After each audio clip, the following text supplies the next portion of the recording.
halos araw-araw na magkasama sa Encantadia taping sina Rocco Nacino at Sanya Lopez, di maiiwasan maging close ang mag-love team. Gaano na nga ba nila kakilala ang isa't isa? Let's watch this. Kilig at tuwa ang hatid ni Rocco Nacino at Sanya Lopez sa mga fans ng kanilang tambalan sa Encantadia na Dunkhill. Natutuwa ako para sa amin ni Sanya. Masaya. Tsaka masaya naman sila eh. Umpisang pasok pa lang namin. Kahit kanina, parang masama yung pakiramdam ko. Pero pagpasok ko kanina, parang gumaan. Bukod sa first get-together ni Sangre Danaya at Akil, kasama ang kanilang avid fans, naging instant celebration din ito ng 30th birthday ni Rocco. Ang sweetness ng dalawa, hindi lang sa harap ng kamera. Kaya naman sa challenge na aming inihanda, mapatunayan kaya nilang mas kilala na nila ang isa't isa. Ilang mga tanong ang aming inihanda sa Dunkhill at ang kanilang mga sagot, kailangan nilang i-arte. I-arte mo to, number 1. Paano ba sila matulog? Makita mo sa isang gilid.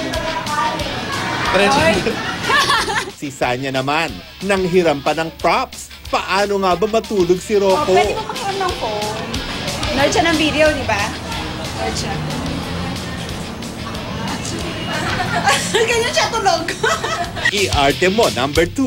Paano naman sila kapag nagkamali sa eksena? Nasaan si Akil? Ano ulit? Ano ulit? Sorry. Danaya, kailangan ko makipagkita sa'yo.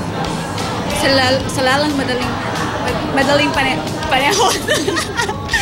I-arte mo, number 3. Paano sila kapag nagugutom? Hindi ka, Sanya, kain ka. Hindi, okay lang. Diet ako eh. Pero mamaya, makakita mo. Pag di nakatingin lahat, lalapit yun. Ano yan? Ano yan? Ay, sarap na pinya ko niya. At ang panghuli sa ating i-arte mo challenge. Paano ba sila mainis o mapikon? Kahit anong gawin ko sa kanya, hindi napipikon yan. Love ako niyan. Hindi mapipikon yan. Tawa lang. Pikunin to eh. Kasi may ginagawa kami parang, ano yun, yung kagano natin. Ay, sorry!